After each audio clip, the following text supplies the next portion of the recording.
Hello बच्चों, स्वागत है आप सभी का आरपी ऑनलाइन क्लासेस में। मैं आरपी यादव। आज का इस क्लास में हम 12th क्लास केमिस्ट्री में केमिकल काइनेटिक्स जो चैप्टर है उस चैप्टर का वेरी इंपॉर्टेंट एमसीक्यू क्वेश्चंस आप लोग को बताने वाले हैं। तो चलिए हम लोग क्वेश्चन देखते हैं आज इस चैप्टर का। चलिए देखिए, पहला क्वेश्चन क्या है हमारा। A first order reaction has a half life period 34.65 second, it's rate constant. यानी हाफ लाइफ पीरियड अगर दिया हुआ है तो इसका रेट कांस्टेंट फाइंड करना है। तो रेट कांस्टेंट क्या होगा, सो ध्यान दोगे।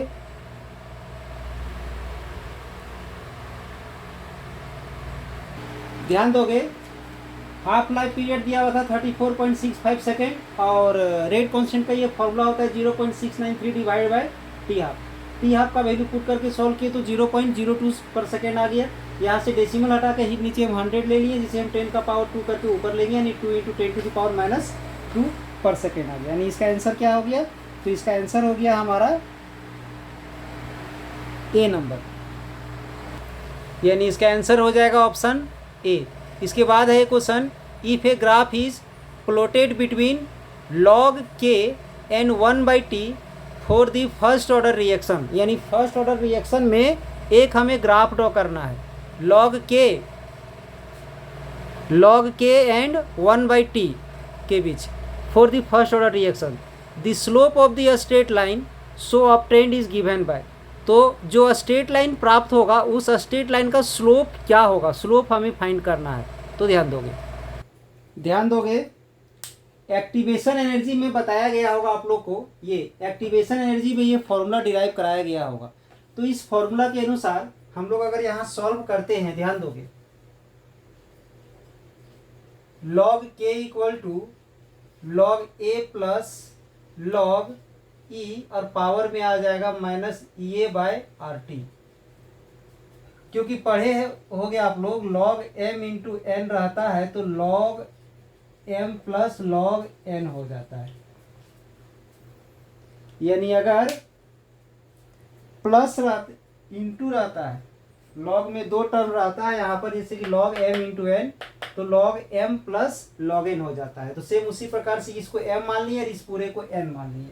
वो इंटू में था इसलिए प्लस में आ गया।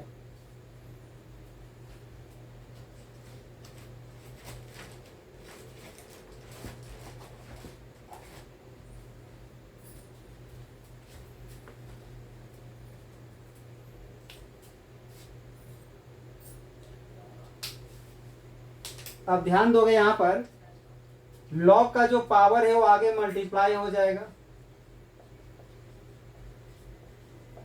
ये पावर आगे आ जाएगा -EA/RT log e, ये आ गया। अब log e का वैल्यू 1 होता है, तो बच जाएगा यहाँ से EA/R × 1/t। इसे हम लोग इस प्रकार से भी लिख सकते हैं, इसे आगे कर देते हैं,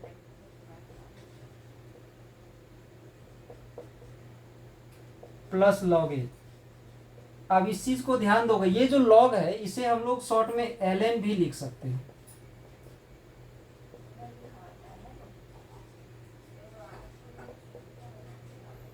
यहां भी ln लिख सकते हैं। ln का मतलब ही वो log होता है, ठीक है। ये ln ले लिए।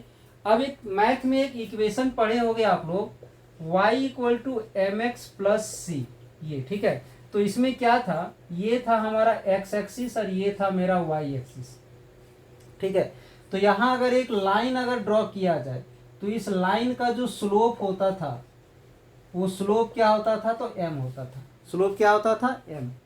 x एक्सिस y एक्सिस, किससे, y का मान निकालने के बाद x का जो कॉफिशिएंट आता है उसे हम लोग स्लोप बोलते हैं। तो इसमें इसे y माना गया है, इसे क्या माना गया है, y, ठीक है। इसे यहाँ पर log k को y माना गया है। इसके बाद यहाँ पर इसे m माना गया है, ठीक है, और इसे x माना गया है, प्लस में ये c है। यानी यहाँ पर स्लोप का काम कौन कर रहा है, तो ये कर रहा है ये। Minus E A by R जो है सो इस इक्वेशन में स्लोप ऑफ द लाइन है हमारा, यानी इसका आंसर हो जाएगा ए नंबर। ठीक है,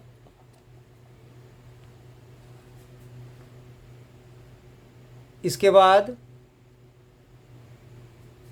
third number, the value of order of A reaction can be. तो आप लोग पढ़े होंगे ऑर्डर ऑफ रिएक्शन में, तो ऑर्डर ऑफ रिएक्शन जो है सो पॉजिटिव, नेगेटिव और फ्रैक्शनल तीनों हो सकता है, यानी इसका आंसर क्या होगा, तो इसका आंसर हो जाएगा ऑल ऑफ दीज।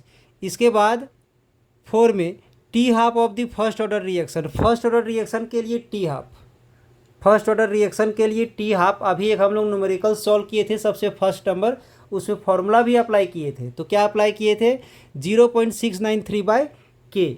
ठीक है, यानी 4 का आंसर क्या हो जाएगा, तो बी हो जाएगा, 3 का आंसर हो जाएगा डी, और 4 का हो जाएगा हमारा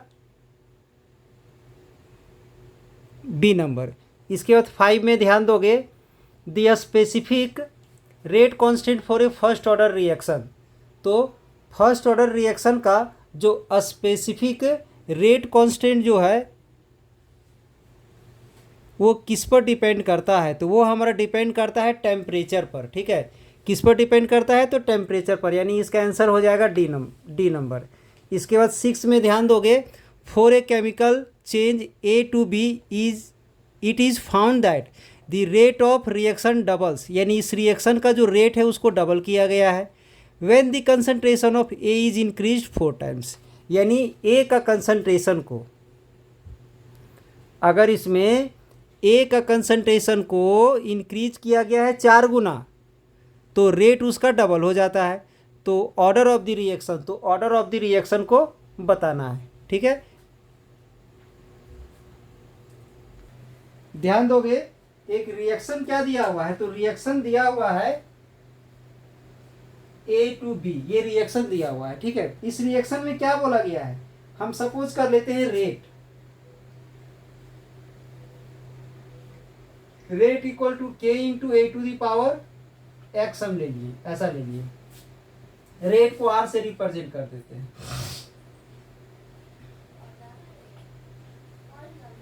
अब इसमें क्या बोला गया है कि रेट को डबल कर देना है और ए का जो कंसंट्रेशन है उसको 4 टाइम्स कर देना है, तो इसको डबल कर दिए, 2R हो गया,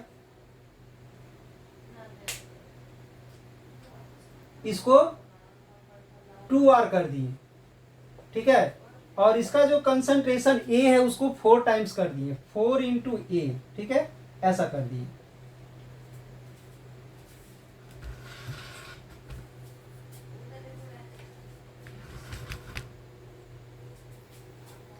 अब यहां पर इसे हम लोग लिख सकते हैं, ये जो पावर एक्स है अलग अलग कर देते हैं, 4 में अलग कर दिए और ए में अलग कर दिए, 4 टू दी पावर एक्स रहने दिए और के ए टू दी पावर एक्स को एक साथ कर दिए। ठीक है, इसको अलग कर दिए, इसको एक साथ रहने दिए। अब अगर देखा जाए तो इन दोनों में हम कंपेयर करते हैं। ठीक है, कंपेयर करेंगे तो यहाँ तो 2R रहने दिए, ये जो कंप्लीट वैल्यू है ये कंप्लीट वैल्यू वही चीज यहाँ भी है जिसका वैल्यू R है, तो इसके जहाँ पर हम R रख दिए, R से R कैंसिल हो गया, तो क्या बच गया यहाँ पर, R से R कैंसिल होने के बाद 2 equal to 4 to the power x। अब हम लोग इस 4 को क्या लिख सकते हैं, 2 टू दी पावर है, 2 to the power 2, 2 to the power 2 और फिर से पावर x, ऐसा लिख सकते हैं हम लोग। यहाँ 2 का पावर 1 हो जाएगा, डबल पावर है तो मल्टीप्लाई हो जाएगा, तो 2x हो जाएगा, 2 से 2 कैंसिल होगा तो 2x इक्वल टू 1 आ जाएगा, तो x इक्वल टू 1/2 आ जाएगा। यहाँ पर x क्या था, ऑर्डर ऑफ द रिएक्शन, जो पावर होता है, जो रेट इक्वेशन में जो पावर आता है कंसंट्रेशन का, उसी को हम लोग ऑर्डर ऑफ रिएक्शन बोलते हैं, और x का वैल्यू 1/2 आया, यानी ये जो रिएक्शन दिया हुआ है उसका ऑर्डर ऑफ रिएक्शन क्या हो जाएगा इसका, तो इसका ऑर्डर हो जाएगा 1/2 हो जाएगा। तो इसका आंसर क्या आ जाएगा, तो 1/2 आ जाएगा। इसके बाद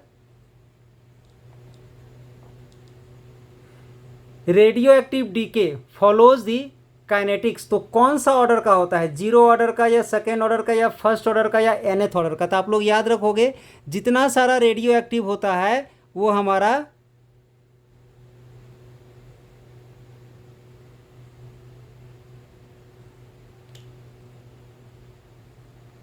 तो याद रखोगे जितना सारा रेडियो एक्टिव रिएक्शन है सब फर्स्ट ऑर्डर का होता है, यानी इसका आंसर क्या हो जाएगा, तो बी नंबर हो जाएगा। इसके बाद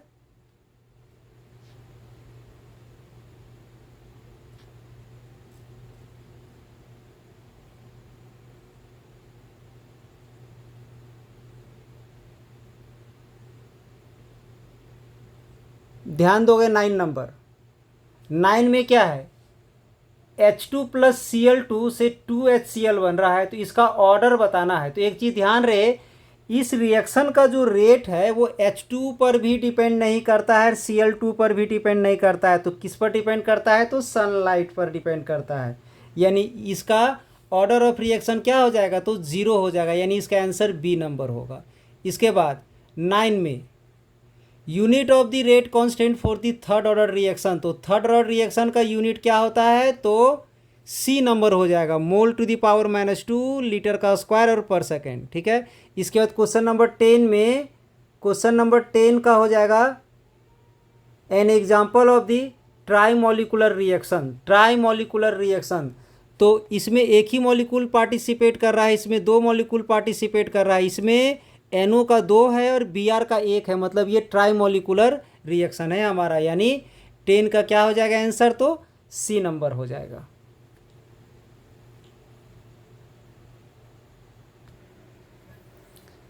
तो ये था हमारा important questions, very very important MCQ question था 12th क्लास केमिस्ट्री का चैप्टर केमिकल काइनेटिक्स से। तो अगर ये क्लास आप लोग को अगर अच्छा लगा हो तो इसी तरह का और क्लासेस का लाभ उठाने के लिए आप चैनल में अगर नए हैं तो चैनल को सब्सक्राइब कर दें, ताकि हर एक लेटेस्ट वीडियो आपको आसानी पूर्वक मिल सके। ठीक है, चलिए आज का क्लास हम यहीं पर समाप्त करते हैं। इस चैनल से आप लोग को जुड़ने के लिए धन्यवाद। अब हम अगले क्लास में फिर आप लोग के लिए कोई नया टॉपिक लेकर के प्रेजेंट होंगे।